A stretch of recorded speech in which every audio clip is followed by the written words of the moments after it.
நம்ம ஏகே ரசலுடைய ஒரு சில வருடங்களின் காத்திருப்புக்கு பிறகு விடாமுயற்சி படத்துல இருந்து முக்கிய அப்டேட் ஒன்று வெளியாகிருக்கு. அது வேற எதுவுமே இல்ல. இந்த படத்துடைய ட்ரீசர் தான். எந்த ஒரு முன் அறிவிப்புமே இல்ல. ஏன் ஒரு புகைப்படம் கூட வெளியிடாமல் திடீரென இரவு 11:08 மணிக்கு இந்த ட்ரீசரை சோஷியல் மீடியாக்கள்ல படக்குழு வெளியிட்டுட்டாங்க.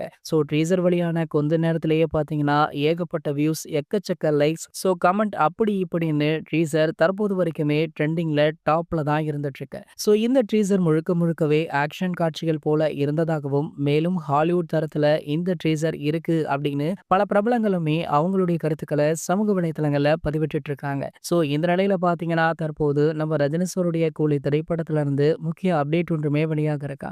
ஆகையால இந்த படத்திற்கு போட்டியாக தான் இந்த அப்டேட் வெளியாகுதா அப்படின்னு ஒரு சிலருமே பேச தொடங்கிட்டாங்க.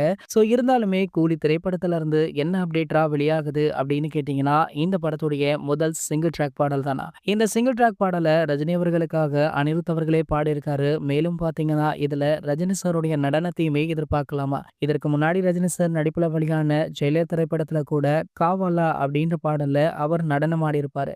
அதனடுத்து அண்மையில வெளியான வேட்டையின் திரைப்படத்துல கூட மனசலாயு பாடல்ல கூட ஒரு சில ஸ்டெப்புகளை போட்டிருப்பாரு. ஆனா கூலி திரைப்படத்துல நிறைய ஸ்டெப்புகளை போட்டிருக்காராம். கண்டிப்பாக இது தலைவர் ரசிகர்களுக்கு ஒரு மிகப்பெரிய ட்ரீட்டாக இருக்கும் அப்படின்னுமே சொல்லப்படுது. இது போன்ற நம்ம ரஜினி சார் பத்தி வெளியாகிற அனைத்து செய்திகளுமே நீங்கள் உடனே தெரிஞ்சுக்க நம்மளுடைய தலைவர் அப்படின்ற நம்ம சேனலை சப்ஸ்கிரைப் பண்ணிக்கோங்க.